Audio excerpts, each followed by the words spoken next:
Hey everybody, it's Eric here at MotusRx, and I want to talk to you today about the best possible warm-up you can do for your golf game.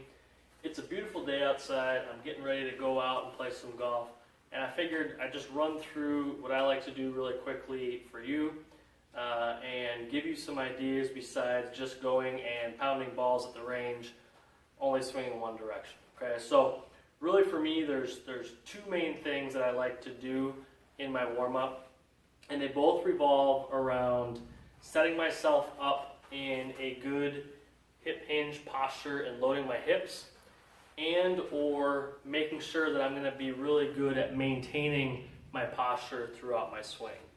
So the first thing that I like to do, I don't care how it looks and I don't care what sort of looks I get at the range, I'm going to take my club, I'm going to run it the length of my spine so that I have contact points with my head, my mid-spine, and my tailbone. And then all I'm trying to do from here is stick my hips back, or what we call hinge our hips, as far as I can without these 3 points of contact moving. Okay? So head, mid, back, tailbone, and I'm just simply sticking those hips back as far as I can and then coming back up. Now, for anybody who does any sort of free weights or resistance training or lifting, this is going to be very similar to the deadlift pattern. So I like to do about 3 to 5 of these.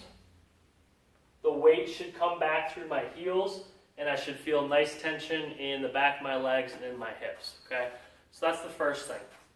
Second thing I like to do is I like to make sure that my hips are going to be good and warm, and my shoulder blades are going to be good and warm, because they're the main contact points or the main connecting points of our extremities to our body, so they're very important for the golf swing as well. So I like to do a little bit of a hip rotator exercise where I'm going to stand on one leg, put the kneecap to the club, and then from here try to work on rotating that foot out as far as I can.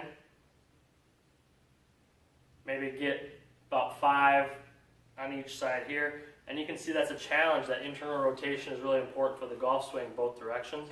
And it's going to feel like my front side hip wants to almost cramp up a little bit with that. So those are the muscles we want to work. And obviously my stance leg is getting some balance work here as well. And that is my left or my lead hip.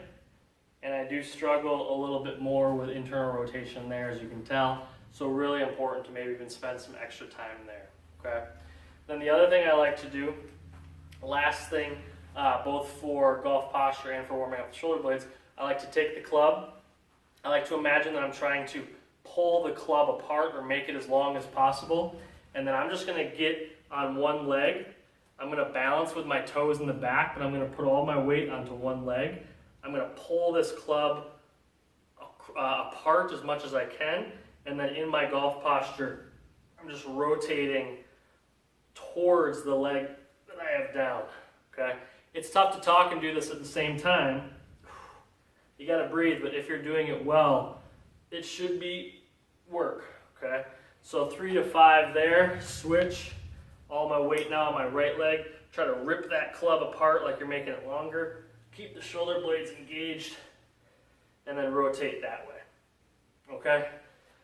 So those are 3 things that I really like to do. You're going to feel some of these key areas warm up. They're going to help you activate the certain muscles that we want to not only set up in a good golf posture, but maintain golf posture throughout. And then if all else fails, all right, at the bare minimum, if you're not going to do any of these things because you don't have time, or you're concerned about how it looks or whatever it is, then make sure, which a lot of us don't do, make sure you take the club and you swing both directions, okay?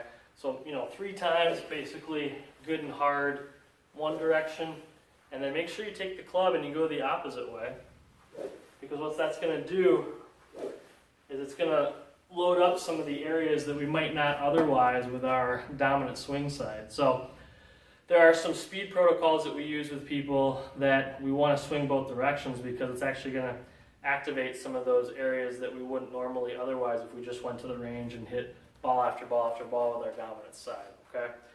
So those are 3 of the exercises, and then at a bare minimum, make sure you're swinging both directions.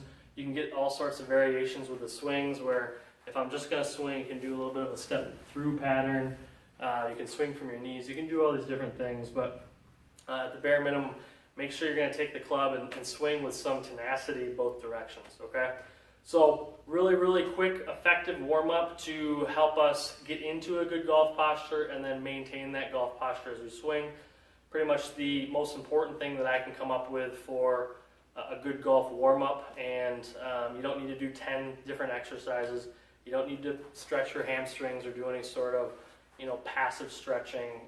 Really trying to work on loading the hips and getting some rotation through the hips and through the spine while we have some tension on the shoulder blades is probably going to get the work done for you. All right, hope you enjoy it. Give it a shot and let me know how it goes. Thank you.